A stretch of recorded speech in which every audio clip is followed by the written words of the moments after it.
Bismillahirrahmanirrahim. Assalamu alaikum. Hi, this is Salim Sayer and welcome to my YouTube channel English by Salim Sayer. This is the third video of English grammar and the very first video was about the self-introduction and the second video we saw the introduction of English history के English क्या है, कहाँ से आई, कैसे बनी और कैसे English का origin था and कैसे English में French और Latin के words add होकर further proceed हुई. And today we are going to see the basic of English grammar about English alphabet and letters. Alphabet क्या है और letters क्या है. First of all, keep this in mind that first of all we should treat English as a language, not as a subject. क्योंकि English में variation हमेशा possible है. Sometime rule और regulation की अहमियत नहीं होती. अगर मैं मैथमेटिक्स की बात करूं तो 2 + 2 = 4 परसों भी थे, कल भी थे, आज भी हैं और आने वाले वक्त में भी होंगे.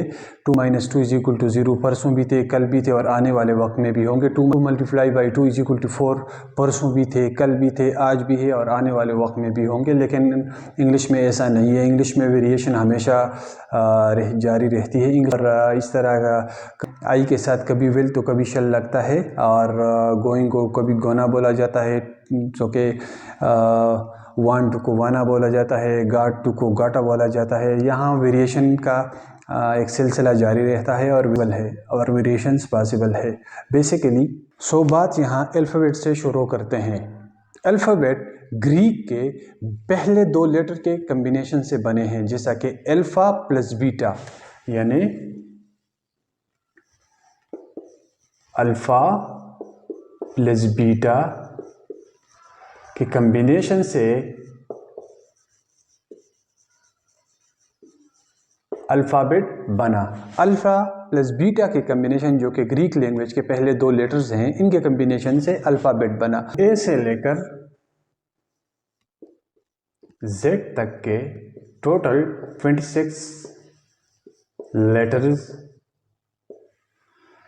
ए से लेकर जेड तक के टोटल 26 लेटर्स होते हैं. हम और आप जिन स्कूलों में पढ़े हैं या जिन स्कूलों में हमें पढ़ाया गया है, तो हमें ये सिखाया जाता है कि इंग्लिश में ए से लेकर जेड तक के 26 अल्फ़ाबेट्स होती हैं, जो कि I am sorry for the words but ऐसा बिल्कुल नहीं है. इंग्लिश में ए से लेकर जेड तक के 26 लेटर्स होते हैं और 26 लेटर्स के मजमूए को हम अल्फ़ाबेट कहते हैं, जो कि सिर्फ एक है. यूँ 26 लेटर्स के मजमूए को, 26 लेटर्स के सेट को हम अल्फ़ाबेट कहते हैं, जो कि सिर्फ एक है. इंग्लिश मैंने खुद से नहीं बनाई और ऑक्सफोर्ड की वेबसाइट और विकिपीडिया इस बात को जुटलाती है कि इंग्लिश में 26 अल्फ़ाबेट्स है.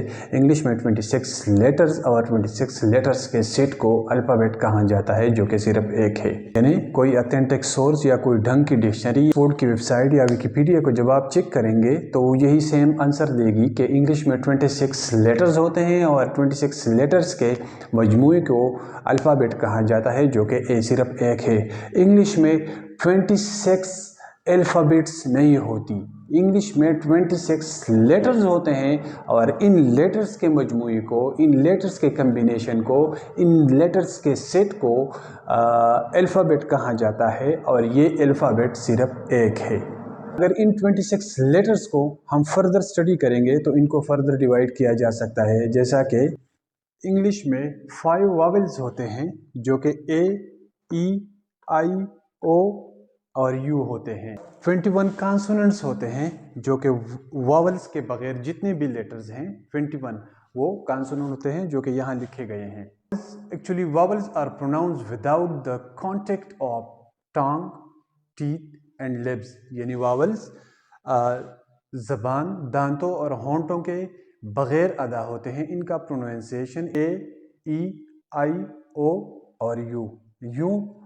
वावल्स दांतों, ज़बान और होंठों के कांटेक्ट के बग़ैर अदा होते हैं, इनके मिलाप के बग़ैर अदा होते हैं. और जो कि कॉन्सोनेंट में ऐसा नहीं होता. कॉन्सोनेंट्स में ज़बान, दांतों और होंठों का मिलाप होता है. यू इंग्लिश के पायो वावल्स के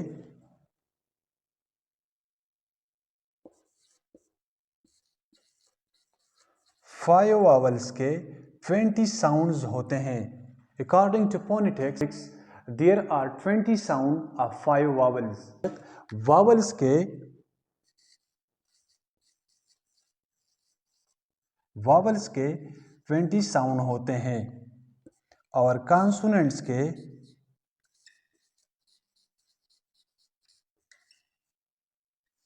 24 साउंड होते हैं। वावल्स के 5 वावल्स के 20 साउंड होते हैं और 21 कॉन्सोनेंट्स के 24 साउंड होते हैं, जो कि कुल मिला के 44 साउंड बन जाते हैं। इंग्लिश में 5 वावल्स होते हैं जिनके 20 साउंड होते हैं और इस तरह 21 कॉन्सोनेंट्स होते हैं। 21 कॉन्सोनेंट के 24 साउंड होते हैं, जो कि कुल मिला के 44 साउंड्स होते हैं। 26 लेटर्स के 44 साउंड होते हैं। वावल्स के 20 और कॉन्सोनेंट्स के 24 साउंड्स होते हैं, जो कि कुल मिला के 44 साउंड बन जाते हैं। अच्छा, वाई का थोड़ा कन्फ्यूजन है। वाई को कुछ लोग वावल जबकि कुछ लोग कॉन्सोनेंट बोलते हैं कि वाई वावल है, कुछ कहते हैं कॉन्सोनेंट है। बेसिकली वाई एक कॉन्सोनेंट है, लेकिन जब वाई किसी वर्ड में आई और ई को रिप्रेजेंट करे तब वाई वावल है। कैसे? लेकिन ई और आई की आवाज़ निकालती हो, ई और आई की आवाज़ प्रोड्यूस करती हो, वहाँ पर वाई वावल होती है, जिसको सेमी वावल कहा जाता है। यहाँ कुछ वर्ड में लिखता हूँ, आपको इनसे आइडिया हो जाएगा। जैसा कि फ्लाई, स्काई, माई और इस तरह के बहुत से वर्ड्स हैं। इन वर्ड्स में वाई एक किस्म का वावल है, क्योंकि यहाँ पे आई और ई को वाई रिप्रेजेंट करती है। आई और ई की आवाज़ प्रोड्यूस करती है, खुद का आवाज़ नहीं दे रही, इस वजह से किस्म की वावल है, जिसको पे वाई एक वावल है जिसे सेमी वावल कहा जाता है। और जब वाई अपना खुद का आवाज़ दे तब वाई को हम कॉन्सोनेंट कहते हैं। जैसा कि इन वर्ड्स में यार्ड, यॉक या लायर में वाई खुद की आवाज देती है। यॉर्ड, यॉक, लायर इन वर्ड्स में वो एक कॉन्सोनेंट है। सो बेसिकली जब वाई ई और आई को रिप्रेजेंट करती हो, ई और आई की आवाज़ निकालती हो, तब वाई एक वावल है जिसे सेमी वावल कहा जाता है। और जब वाई किसी वर्ड में अपनी आवाज़ प्रोड्यूस करती हो, जैसा कि या, लायर, यार्ड या यॉक किस्म के वर्ड्स में वाई अपनी आवाज़ प्रोड्यूस करती हो, तब वाई कॉन्सोनेंट है। लेकिन सिमिलरली जेड का भी थोड़ा कंफ्यूजन है। जेड को कुछ लोग जी और कुछ लोग जेड बोलते हैं। एक्चुअली ब्रिटिश इंग्लिश में जेड को जेड कहा जाता है, जबकि अमेरिकन इंग्लिश में जेड को जी कहा जाता है। जेड को जी बोला जाता है। Actually actors, TV, media person ज़्यादातर अमेरिकन लैंग्वेज को प्रेफर देते हैं, जो कि जी कहते हैं, जो कि जी बोलते हैं। और जबकि किताबों में और कम्पिटिटिव लेवल की हद तक जब बात की जाती है तो हम ब्रिटिश को फॉलो करते हैं। सो ब्रिटिश में जेड बोला जाता है, हम जेड बोलते हैं। किताबों में जेड लिखा जाता है, जेड बोला जाता है, सो हम जेड बोलते हैं। जेड भी ठीक है, जी भी ठीक है, जेड भी ठीक है। किताबों की हद तक Z, TV, media person, actors वगैरह जी बोलते हैं। तो यहाँ पे एक क्विक रिवाइज देना चाहूँगा। अल्फ़ाबेट अल्फ़ा प्लस बीटा, जो कि ग्रीक लैंग्वेज के पहले 2 लेटर्स हैं, उनकी कम्बिनेशन से बना। अल्फ़ाबेट इंग्लिश में एक है जो कि 26 लेटर्स हैं। 26 लेटर्स के मजमूए को, 26 लेटर्स के सेट को, 26 लेटर्स के कम्बिनेशन को अल्फ़ाबेट कहा जाता है, जो कि सिर्फ एक है। यूँ इंग्लिश में 26 लेटर्स को फर्दर डिवाइड किया जा सकता है, जिसमें 5 वावल्स और 21 कॉन्सोनेंट होते हैं।